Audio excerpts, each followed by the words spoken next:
Hello, everyone. Welcome to our next recording, next amazing conversation with one of my dear friends and just an amazing human being.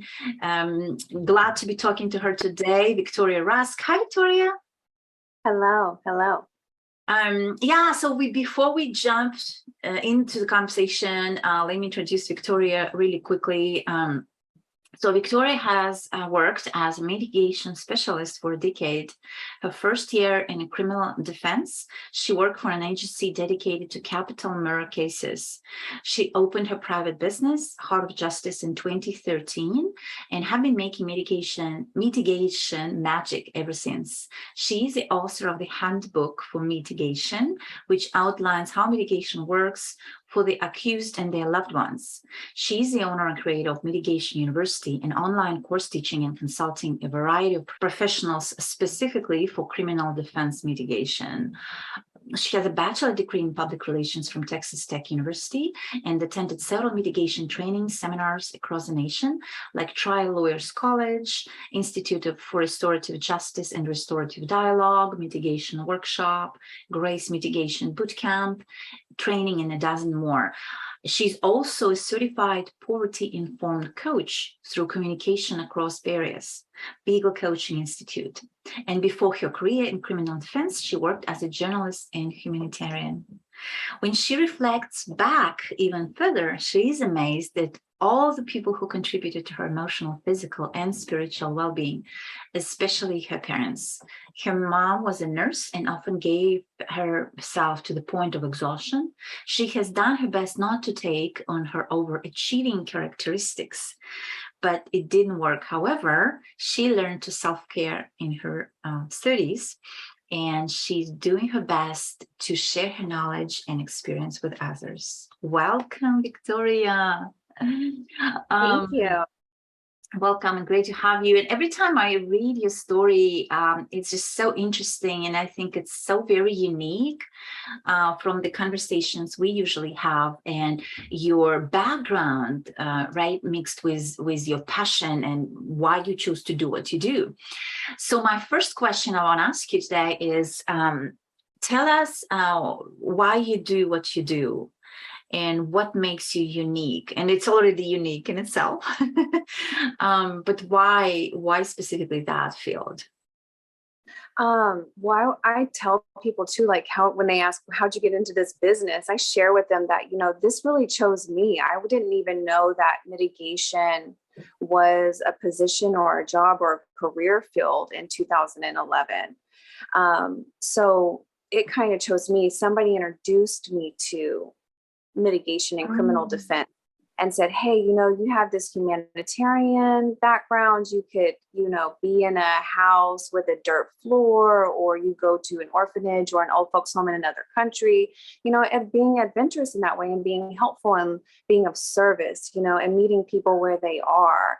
And then on top of that, I had a lot of writing experience from being a journalist and being able to help to organize information for a listener, the broadcast journalism part. And so I really was kind of chosen. And at that time specifically, I remember I was after 2008 and there was the economic crash, I had lost my job. And so I was looking and applying for jobs, and my friend who is a law professor at Texas Tech now said, hey, I think you would be a perfect fit for this. And he was correct. I was a little nervous. I'd never been into a jail or a prison before. And so I think that, he could see my uniqueness. Mm-hmm. And I think that that's a thing. Sometimes we can't see what some of our strengths are, and people from the outside looking in really help us. And as being in the business for 10 years now, and writing the book and creating Mitigation University and helping others see what their unique qualities are, and or with clients, with people who are accused of a crime, really looking at their strengths in the midst of one of the most traumatic, scariest, saddest times of their life, still being able to see them and their strengths and their life story and what they bring to the table.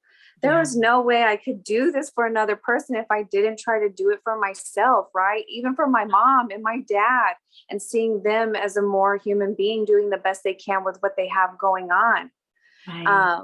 So thinking kind of just like, like that. And I think for a long time, I was always interested in like birth order and what does that mean, or astrology. I'm totally interested in that and how that energy plays out, or psychology, sociology. I mean, and then being having the inquisitive mind of a journalist and knowing how to organize information.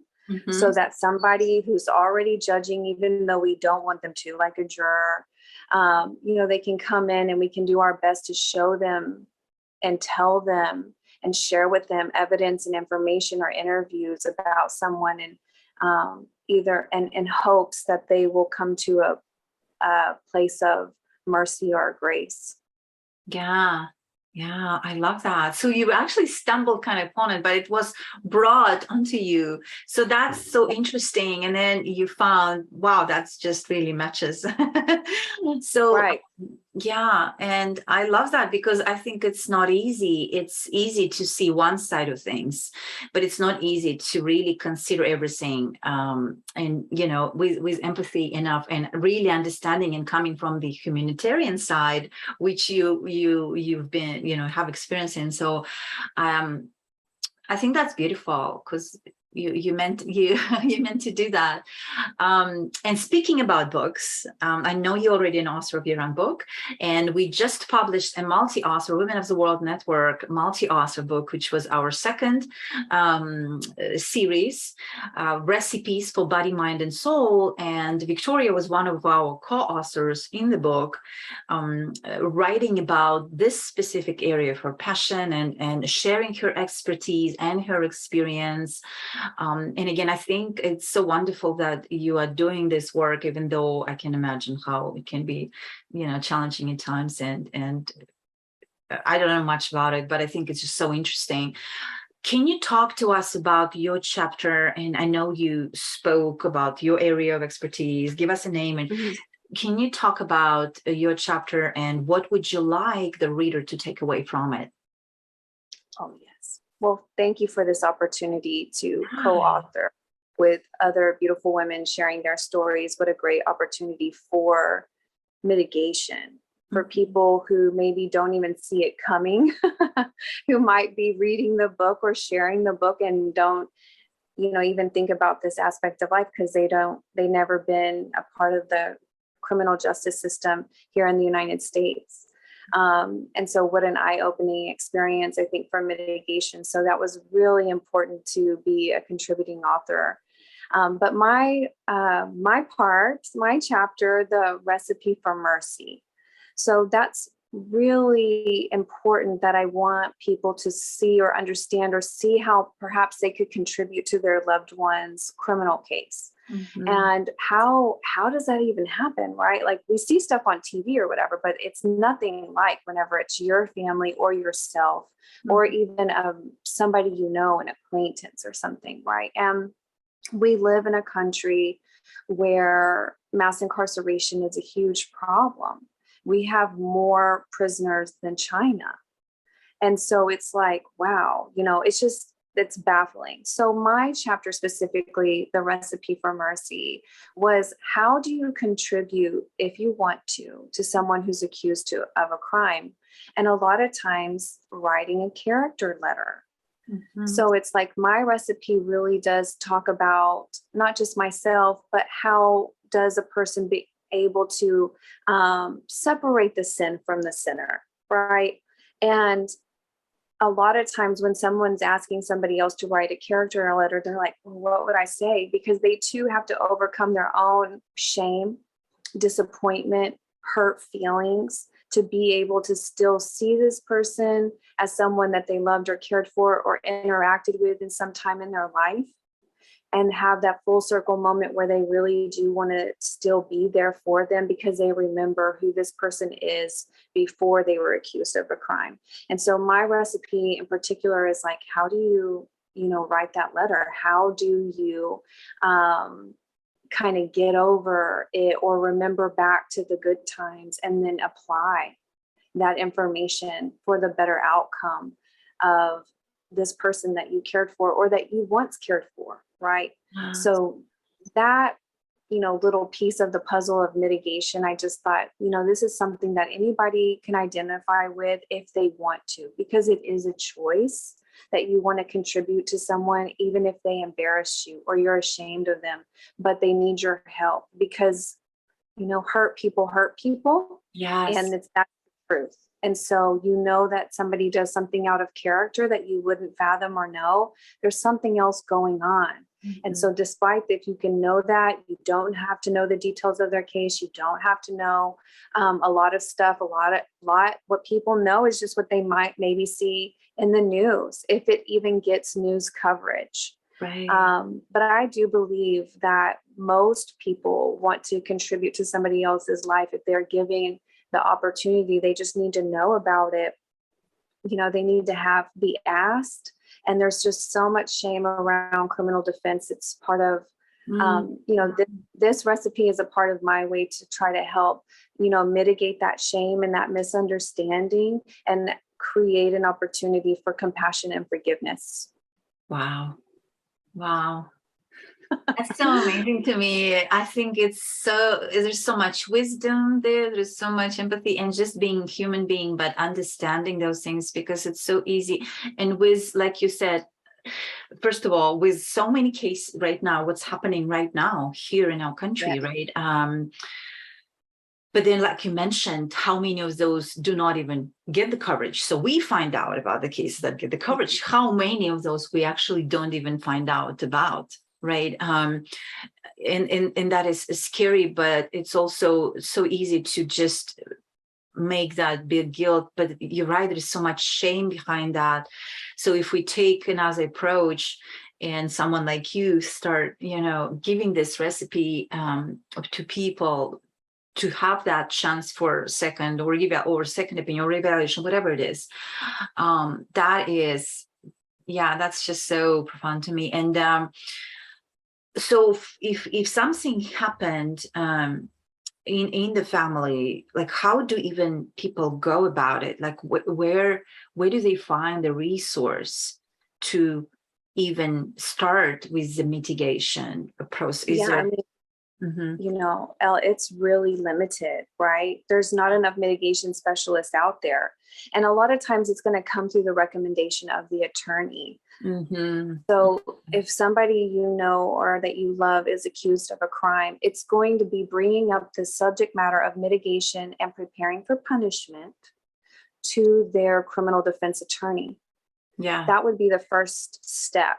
And the next thing is, I think as family members and people who love people, and then even the accused person, sometimes there's such a level of denial that they have to move through or push through. And I just want to say, go through your cycle of grief, go through your understanding, but realize that if you are indicted on a charge in this country, in this time in the world, you are 98% going to be found guilty and have some form of punishment. There's going to be a punishment for what you're accused of. There can be a downgrade in a charge, but there's still going to be punishment. And you have to be prepared for what that punishment looks like or how you can contribute to make it the most fair, just punishment for the accused crime. Because there's a very small fraction of people who are able to get charged, go to jail, bond out, go through the process, and then walk. It's just not happening. We know innocent people are in prison. Mm-hmm. We know that there's a lot of injustices that is a laundry list that I can't get into right now. And so we as the person, right, there is no justice. There's just us. And looking to what that could look like and how we contribute and love people unconditionally and or support in the way that we can and look to professionals like attorneys or mitigation specialists or investigators on how to help us. But a lot of times the family and the loved ones are going to be like, hey, what about mitigation? That's really the campaign that I'm trying to start or get going stronger and stronger, because we need to help our attorneys represent us better, because the system is like, it's just not working out for our people. And so attorneys need more support, and cooperative clients and family members, and mitigation specialists. They need more mitigation specialists too. But I just want to say that, like, this information is there, and putting it in our book was because I thought, oh wow, somebody somewhere is going to read it, and they wouldn't have seen it otherwise. Yeah. So thank you for choosing to participate, and thank you for using that, passion of yours, what you are doing with your university, with your line of work, to send that message. Right. Yeah, you're welcome. I'm happy. Like, I want to be the person who's creating jobs or creating opportunities for others to think of criminal justice in a new way. Yeah. It's really.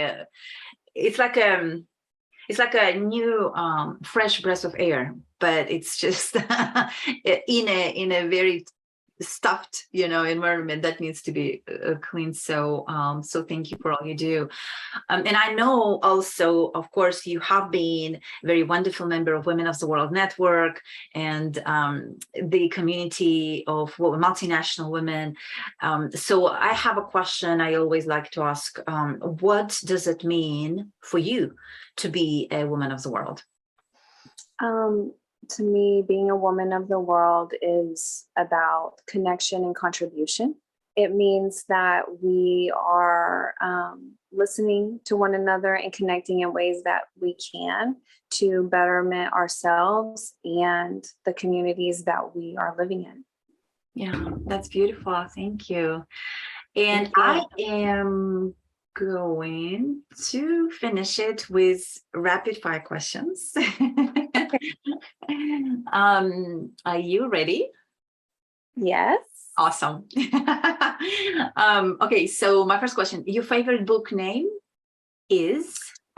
My favorite book name, other than the one that I wrote and contributed to, I think it is The Spiritual Laws of Success by Deepak Chopra. Oh yeah, that's a good one. Amazing.